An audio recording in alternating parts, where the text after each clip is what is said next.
All right, well, hey guys, I'm out here on a client property cutting this last couple days, and just got done cutting this section yesterday, and I've actually moved on to a different section of the farm. But I wanted to go over, come on here and explain a little bit of how I'm cutting. This property I felt was a good example. I get a lot of questions on how I cut, use topography and terrain features, how I'm using walls of cover, how I'm cutting that. A lot of this depends on the trees, depends on how the property lays out. So I want to give you guys a quick example here on this property. And also at the same time I'm doing a lot of this cutting in here, I'm doing a forest stand improvement. So I'm coming in here, I'm cutting any invasives I see, I'm cutting around your high value timber, I'm cutting around white oaks, doing more crop tree release. So I'm doing several different things while I'm in here cutting on properties. Not just going through hacking, every tree there is, making sure to make sure we're following silviculture practices through a lot of this stuff. I'm also got another podcast coming up where we're going to be touching on a lot of this stuff. I had Josh Shields come on the podcast. He's a state forester and wildlife biologist, so we talk about these different forest stand improvement practices. So be sure to check that one out. That's going to be dropping here this coming weekend. So yeah, I'll do another video. We'll kind of walk through some of these areas and I'll explain how I've cut and laid this all out. All right, so as you can see out there, that's about a 30-acre cornfield. And then this is going to be a staging plot right here. We got some pretty good sunlight in here. We're going to have a stand and access coming in over there, right down the edge of the cornfield. It's going to be a staging plot, and then we've got a travel corridor that wraps down through here.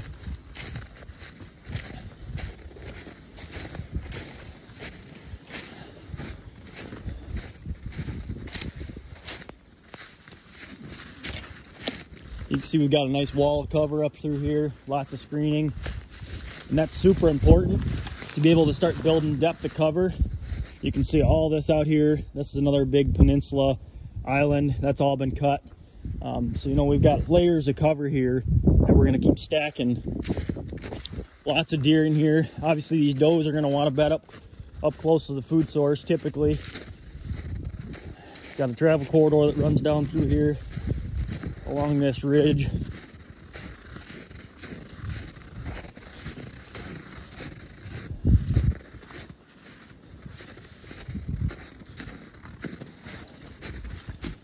I'll come through here and do a little bit of cleanup still, but it's down through here. See, we got a lot of light opened up here, cut around a lot of these nice oaks. Just mainly cutting a lot of this low value junk timber, but we're letting in a lot of sunlight in here. This spot's great because there's hardly any invasives in here, so I'm not really concerned with the client having an explosion of different invasives once we get the sunlight in here. Nice hard maple future. So you can see we've got a wall of cover up through here. We've got a wall of cover on this side of the hill. And then this trail runs. There's a couple sneak trails that run down through here. And then down over there is another micro plot. We'll come back up through here.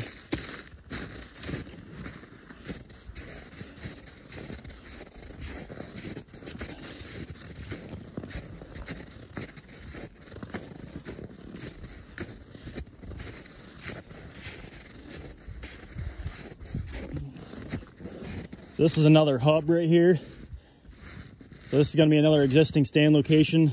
The client can access down this big property, the property line over here. Use this topography. There's also a power line clearing that comes in through here. And then there's also another blind he can access straight through there. And sneak in here. These are probably going to be morning hunts when the client's going to hunt these. That's how this is set up. And if we walk down through here,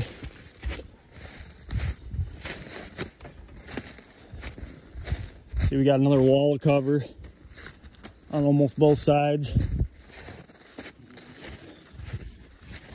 You can see we got another hub here. We got multiple trails coming together. shot opportunities here. This leads down further, down to this micro plot. You can see these deer get in here heavy. Got another trail that leads up there.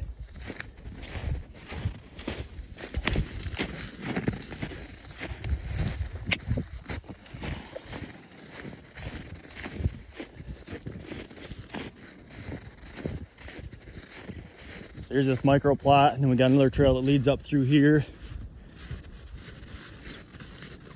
So the client will be able to access through the back of the property line, come straight in to the back of that blind. He's got good screening here. Once this gets a 1 or 2 growing seasons of growth, it's going to get really thick. We got lots of natural browse in here. We're building diversity. You know, this is more so of an edge feather here. So not only do we have sunlight, he can expand this food plot a little bit bigger, but we got lots of native browse in here.